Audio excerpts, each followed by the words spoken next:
I think we can all agree that we're all over the moon that women's football is getting more exposure. It's essentially what everyone has been fighting for. More games are being televised, meaning there is more coverage and more eyes on the women's game. But saying that, we do have a massive problem and only a handful of people are talking about it.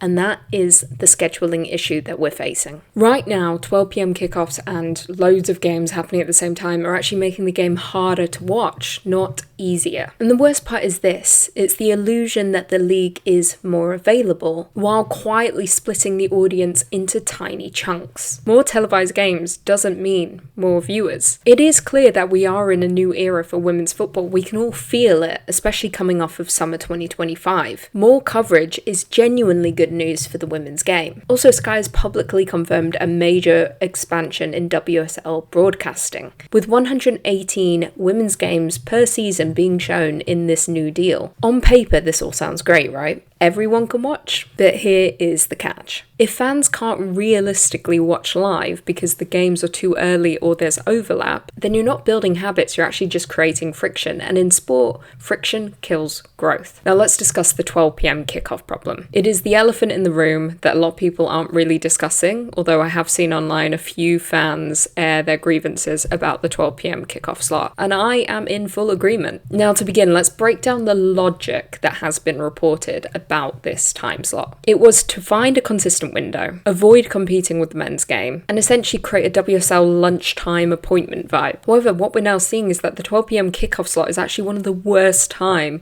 for women's football audiences. People are either travelling, they have families and commitments, and one of the biggest problems that no one is talking about is grassroots football.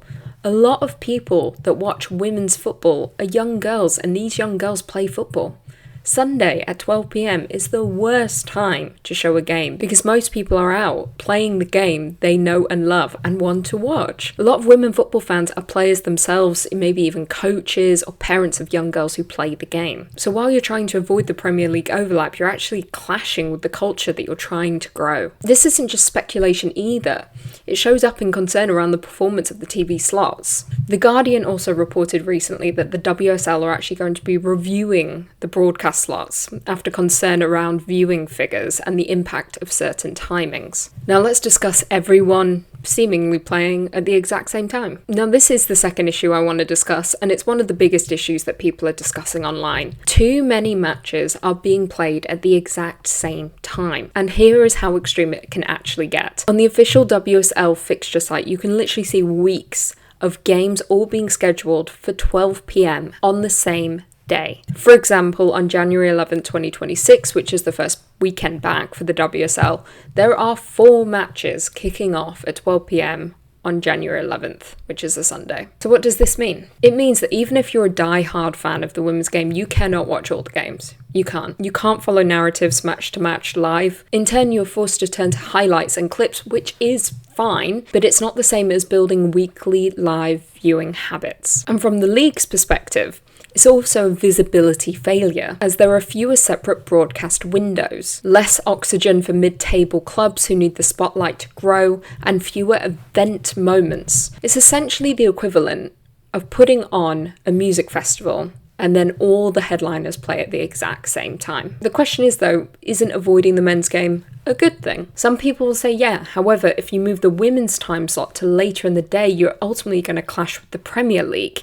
And a lot of people tune in for that, and most people will. This is a valid point as men's football dominates. But the answer can't just be, let's play at lunchtime forever, because if we do that, there won't be a forever. What the women's game needs long term is this: matchday fans, routines, regional audiences, and a schedule that works for the community. Also, the schedule strategy isn't just about avoiding competition, it's about finding better windows. Even the league and broadcasters have been reported to looking into alternative time slots such as Fridays as part of a broader review for what works. Now let's discuss what would actually help. Here are some practical improvements, in my opinion, that don't require magic. Spread fixtures across the weekend. Instead of 4 to 6 matches on a Sunday at 12 p.m, why don't we do a Friday night? One featured match, a big one. Saturday, early evening. Sunday, one lunchtime.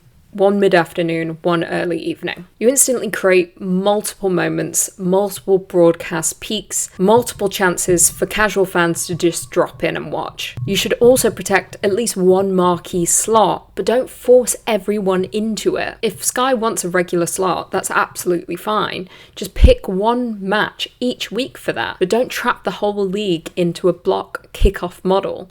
You will kill the game. We should also be putting families and grassroots fans into the scheduling equation. If women's football is serious about long-term growth, you have to consider the ecosystem. Young girls play on Sunday mornings. Volunteers and coaches are involved in these games.